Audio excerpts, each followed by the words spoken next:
Hello, friends. Thank you for joining me today. In this video, I want to talk about the biggest problem I've seen or noticed with online date coaching. It's a lot of channels, and some of which I agree with a lot of their content, but there's one major problem, something I'm going to call the sin of cynicism.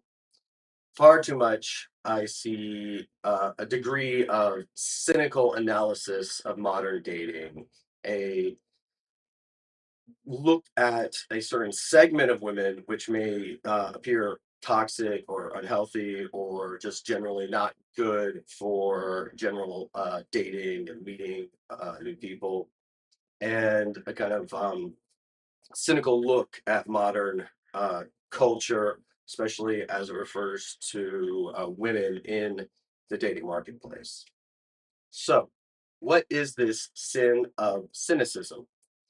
It is basically when a dating coach has learned a certain level of knowledge and they only focus on one level of three levels that we need to look at when we're talking about dating. What do I mean by this?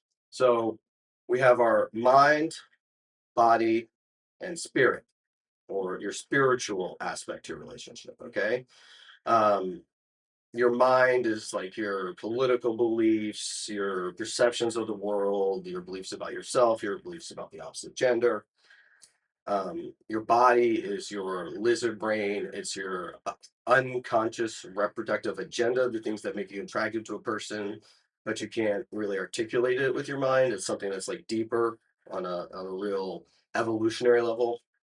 And then the most important aspect and the most overlooked aspect, in my opinion, is the spiritual level, right? The spiritual level is the part of yourself that listens to when your brain does the talking. The body is the emotion, right, that causes the thoughts. Okay, but then there's the power we have, the power we have over believing our thoughts. So, this sin of cynicism is when we become too cynical by only looking at this kind of evolutionary drive aspect, this idea of hypergamy. If you don't know what hypergamy is, briefly, hypergamy is the idea that a woman will always be looking for a better opportunity, that she's always going to be looking for someone who's better looking, who's got more money, who's taller, who's more powerful, that you can never trust a woman to be with you and love you, that she will only love you if you're making six figures, 6 feet tall, and I forget what the other six is, right? Like that you have to be like this super wealthy, powerful, good-looking guy, the Giga Chad theory. Okay. Now, is it true? On that level, yes, it's true, but it's only one aspect, right? Remember, there are three different aspects. So uh if we believe that that is always going to be true with every woman, then of course we're going to be cynical. And how hard are we going to try if we know we're never going to be 6 feet tall? We might make five figures, but six figures, that's a very small percentage of society. So this is a limiting belief, right? So it's true on one level, but can we say that it's always true of all women all the time? No.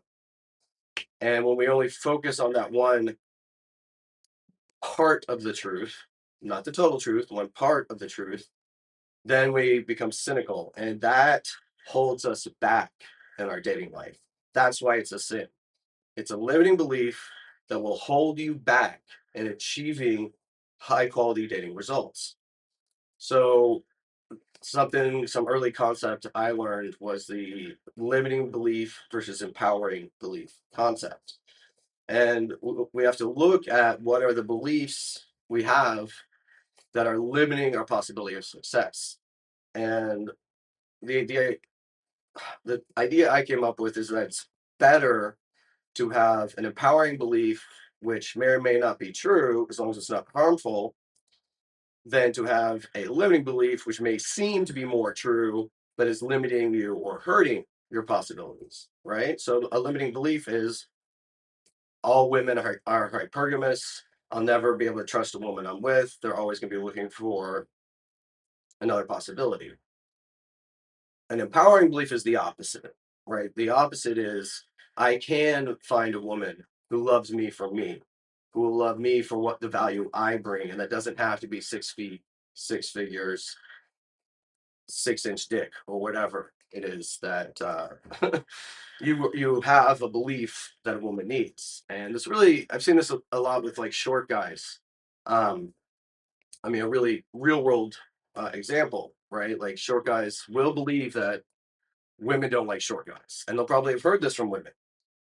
But um, I've also seen it where shorter guys absolutely crush it because they don't let that limiting belief limit how they act in the world, limit the women they go after. And the truth is, there's a lot of other value you can bring besides the Giga Chad style value, right? There's personality, humor, kindness, generosity, talents, and we have to let go of this whole Giga Chad fantasy and really look at, you know, taking personal responsibility for who am I being in the world? How am I improving myself? How am I interacting with other people? And this is why I think the spirituality aspect of the three aspects is the most important because that aspect is about self reflection. It is about self improvement. It is about personal responsibility for the results you're getting in your life. I know that can be tough. You come out of a bad divorce, you want, she's acting crazy or whatever, but you have to ask yourself, how was I responsible in this? And that could be just bad mate choice. Like, were there some red flags that I ignored, right? How can I change this moving forward? How can I make better choices with my mate choice moving forward? So there is a bigger world besides that slim aspect of hypergamy, and we cannot allow cynicism to be our limit in our dating possibilities. Because the cynicism only exists in your head. It doesn't exist in the world. So once we can overcome this sin of cynicism, we will expand our dating opportunities and we will win at dating. So stay tuned for more videos, and I will be here to help you in the dating guide, in the dating world, to get better, figure out how to get past the sin of cynicism, how to get the girl. And yeah, that's it for today's episode. I look forward to being with you again soon. Bye, friend.